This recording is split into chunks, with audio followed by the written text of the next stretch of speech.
From Washington, D.C., this is Middle East Focus with Paul Salem. Welcome to Middle East Focus. This week we will be looking at the massive landmine and IED problem in the Middle East.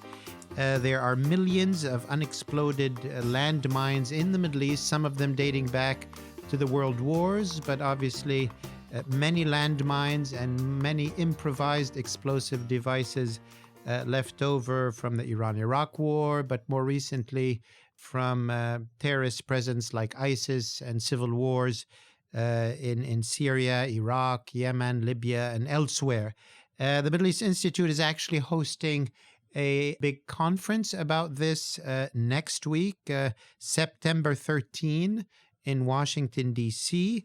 The conference will feature keynote remarks by Lise Grande, who's currently the UN resident coordinator and UNDP representative for Yemen for the United Nations, Prince Mir'ad bin Ra'ad Al Hussein, who's the chairman of Jordan's National Committee for Demining and Rehabilitation, and the special envoy to the Ottawa Convention on this issue, and many, many other distinguished speakers, among whom is our guest today. Our guest today is Steve Priestley. Steve is the Global Operations Director for an organization called Janus. He's Director for Mine Action and responsible for the development and growth of humanitarian mine action and demining activities. Steve joins us today by audio Skype from northern Iraq, and I believe from the city of Erbil. Steve, it's great to have you, and thanks for taking the time to be with us today. Many thanks. I'm pleased to be able to speak with you. Steve, you've worked in many countries on issues of demining and dealing with IEDs. Maybe give us a sense of how broad this problem is, particularly in the countries of the Middle East today. I began my career working in Angola, actually, for an NGO. And that at the time was stated as being one of the worst impacted countries. And it's very vast. And there were a lot of landmines and unfortunately a lot of amputees and civilian casualties as well. Myself, I've worked in Iraq previously in 2003, in Lebanon in 2006, and also in Gaza in 2009, 2010. And I think the contamination and the destruction I've seen since 2016 in Iraq in places like Ramadi and Mosul is massive. The destruction to infrastructure and buildings is huge. I've not seen that on a scale anywhere else. And the numbers of mines or actually improvised explosive devices that have been laid as well is significant. It's huge numbers of devices used as you would use landmines to form barriers. Daesh used them in defensive positions to stop coalition and Iraqi army forces attacking them. And for instance, around Ramadi, there were several rings of IEDs around the entire city, as well as in districts of the city as well. So the level of contamination more recently is some of the worst I've seen. Well, let me ask you, sort of two questions. One is the technology of, the negative technology, let's call it that way, of mines and IEDs. How has that evolved? Landmines are sort of an old technology, but they're still being used and developed. Tell us a bit about what you see in the field, what's new about it. And secondly, if you could comment, have groups like Daesh used mines and IEDs in new ways that sort of weren't used before? They definitely used suicide bombing and other sort of techniques in a way that was different. Or are they just using them like other armies and armed groups have used them before? I think to answer your first question, the biggest change in the mid-90s, most of the problem myself, colleagues, other organizations similar to us were dealing with were landmines that had been manufactured in factories, probably during the Cold War, had maybe been shipped outside those countries, possibly passed on several times. And whether it was a regular army or a non-regular army, they had access to factory-made landmines. Mm-hmm. Now, in 1997, with the Ottawa Convention, as well as clearance, a big part was destruction of stockpiles, countries having a time limit. They could retain a certain number of mines for training purposes or development of mine clearance techniques. But certainly they're anti-personnel mines, those who signed up to the convention, which is the majority of countries on the planet, had to destroy their stockpiles. Mm-hmm. You could say that's been a success because although ISIL did have access to some conventionally made munitions, they had to improvise a lot of their own. Interesting. And that's the biggest change I've seen. Mm-hmm. So having said that, a lot of their devices are pretty sophisticated. They've had maybe artisanal factories where they manufacture not just improvised explosive devices that function like landmines, but other munitions as well, mortar bombs and rockets. So that's been the biggest change, the number of improvised devices. And one humanitarian impact possibly of this is with most anti-personnel mines, they're typically rather callously designed to not kill people, but maim them. Right. The theory being that person is then a burden on the medical evacuation chain. It would need looking after. So the majority of anti-personnel mines were not designed to kill people. Mm-hmm. Where explosive devices have been improvised and they've used homemade explosives, typically a charge of homemade explosives that we'd find attached to an improvised explosive device where someone steps on it and it will explode, so very similar to an anti-personnel mine. That would be 20 kilograms of explosive. Mm-hmm. An anti-personnel mine, maybe as little as 85 or 100 grams. So these new ones are more likely just to kill the person. Yeah, and multiple people as well. Yeah. Well, let me, and in terms of how they're using them, or let me merge it into another question that, there you are in Iraq, you mentioned Ramadi, I'm sure Mosul has similar issues and some other areas of Iraq. Daesh has largely been pushed out of these, the big cities and the towns. They still have pockets here and there. But take a place like Ramadi or the city of Mosul, and you or teams like yours coming in to those towns or rural areas. What is kind of the map of mines and IEDs that they're finding? How would you describe that? Extensive. I mean, within Iraq, Janus, with funding from the US State Department, has a very specific role. And we're targeted on clearing critical infrastructure, so schools, clinics, water treatment plants, health posts, so that they can be renovated, repaired, and when displaced people or refugees do return, there's the infrastructure there to support them. So we have not limited, but we have a very clear mission that we're trying to achieve. Mm-hmm. There's other agencies who are working with us who are complementing what we're doing by doing clearance of housing, more wide-scale clearance of rural areas for agricultural use and things like this. But from our perspective, a lot of critical infrastructure, some of it was used as defensive positions, so it may have had IEDs put down as part of the defense, but right. A lot of it, I think, was intentionally sabotaged, and then IEDs were placed to make the repair, the damage assessment much slower, with a view, I think, to delay stabilization and delay return of populations. Mm-hmm, mm-hmm. And I had asked earlier about the sort of the destructive technology of the mines and IEDs themselves. What are new technologies or methods that you and other groups are able to bring to this problem? Are there any breakthroughs? Is it still the old sort of painstaking work that sort of most of us are familiar with, maybe through documentaries and movies? I think there's a lot of new technologies that are being used to accelerate the clearance process, and all the time, not just Janus, but other organizations are looking ways to improve efficiency, effectiveness, and safety.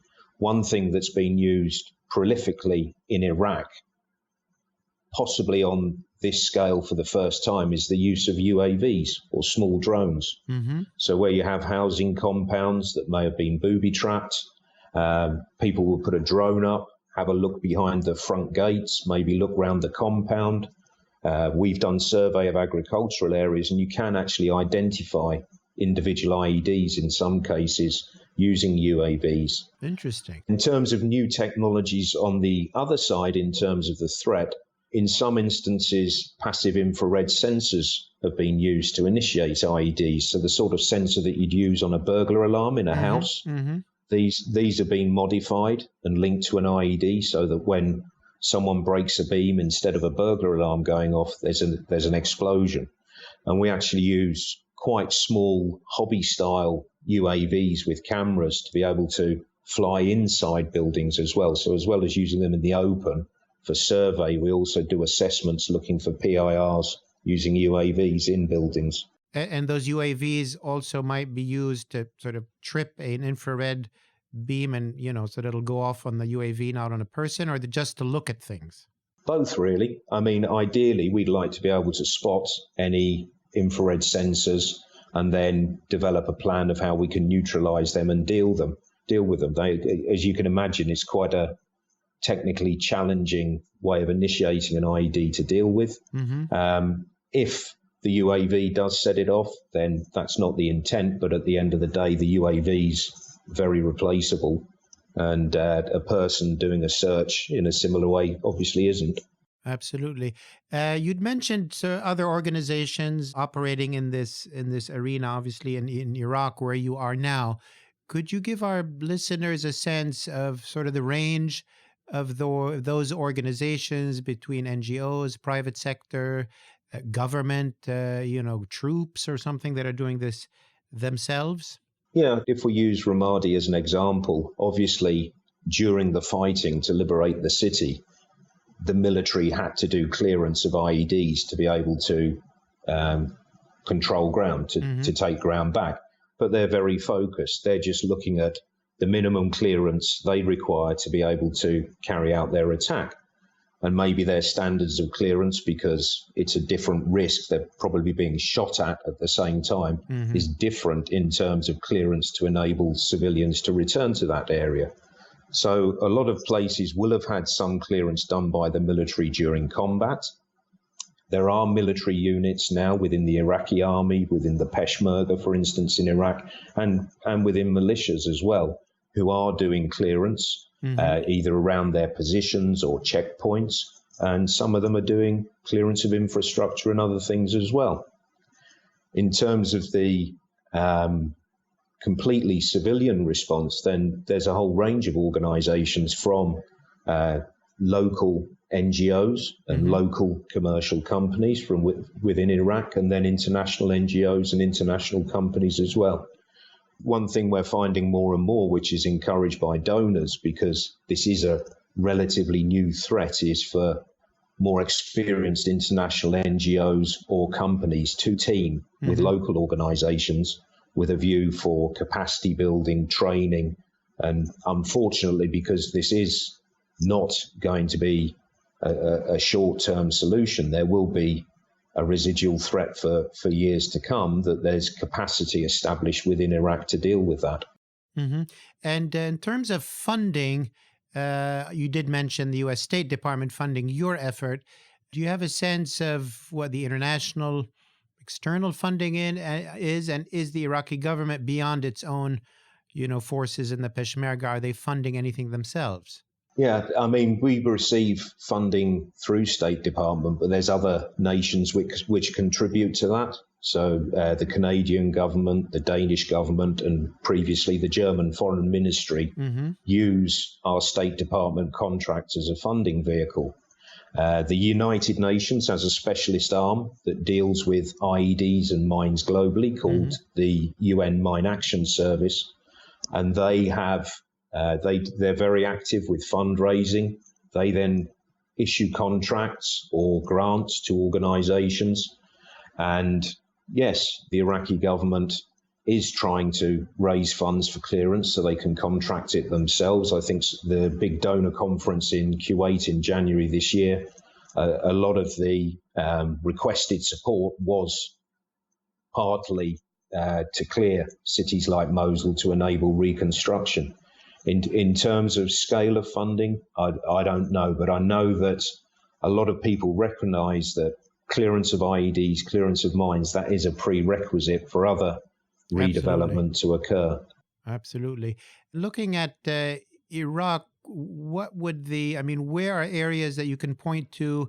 I mean, obviously the problem overall will take many, many years, but are there some towns or areas which have been declared clear? People have been able to go back. What's the status of the clearing process in two key areas? One you mentioned, Ramadi, and the other one, which is the big battle in Mosul. Could you give us a sense of where things stand and where there have been successes, as it were? Yeah, I think there are cities that are, UNDP coordinates the stabilization effort as a whole and combines sort of civil, military support, aid, and takes the lead. And they're stating that several cities are stabilized already. I think Tikrit is one of them.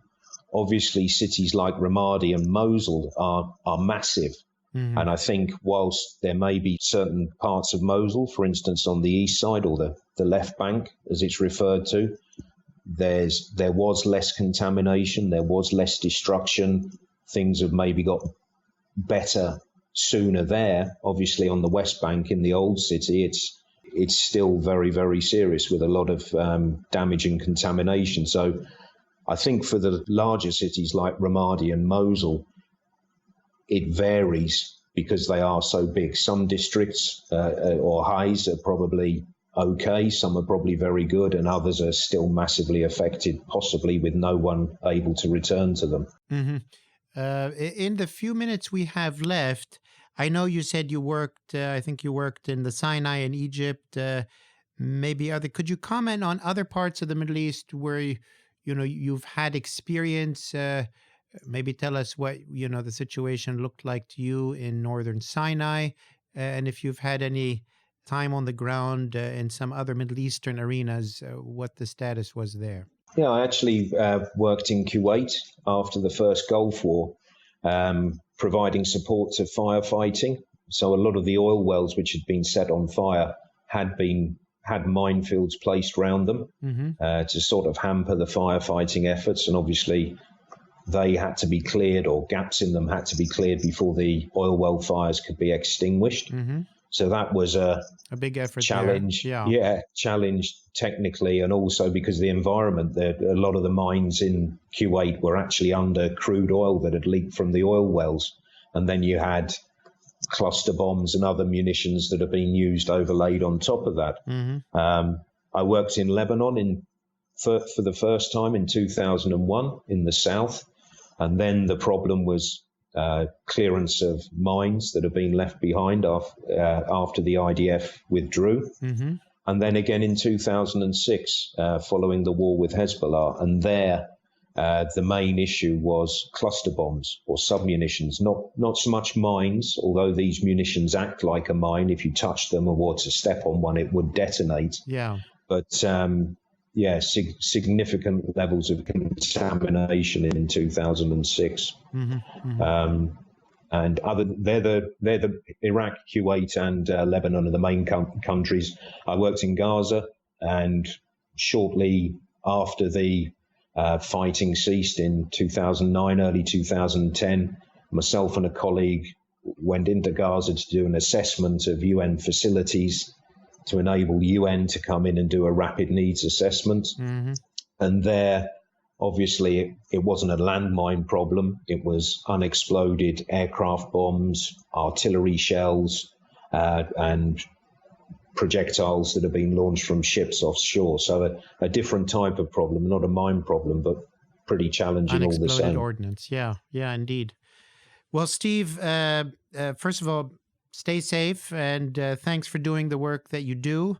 Thanks for taking the time to join us from Erbil in northern Iraq. We've been talking to Steve Priestley, who is Janus's Global Operations Director for Mine Action, currently working in demining activities and working to defuse landmines and IEDs in Iraq. This is a subject that, as I mentioned at the beginning of our podcast, MEI is holding a big conference on, open to you, open to the public. It'll be on September 13, so next week. You can see details of the event at mei.edu/events. Please come to the event if you're in DC, sign up and come to the event, or you can watch it through our video or live stream facilities. Again, Steve, thank you for joining us. Good luck with your work and stay safe. And to our audience, thanks for tuning in. And we will see you next week. This has been a presentation of the Middle East Institute. To support MEI's programs and podcasts, please donate at www.mei.edu. Thank you for your support.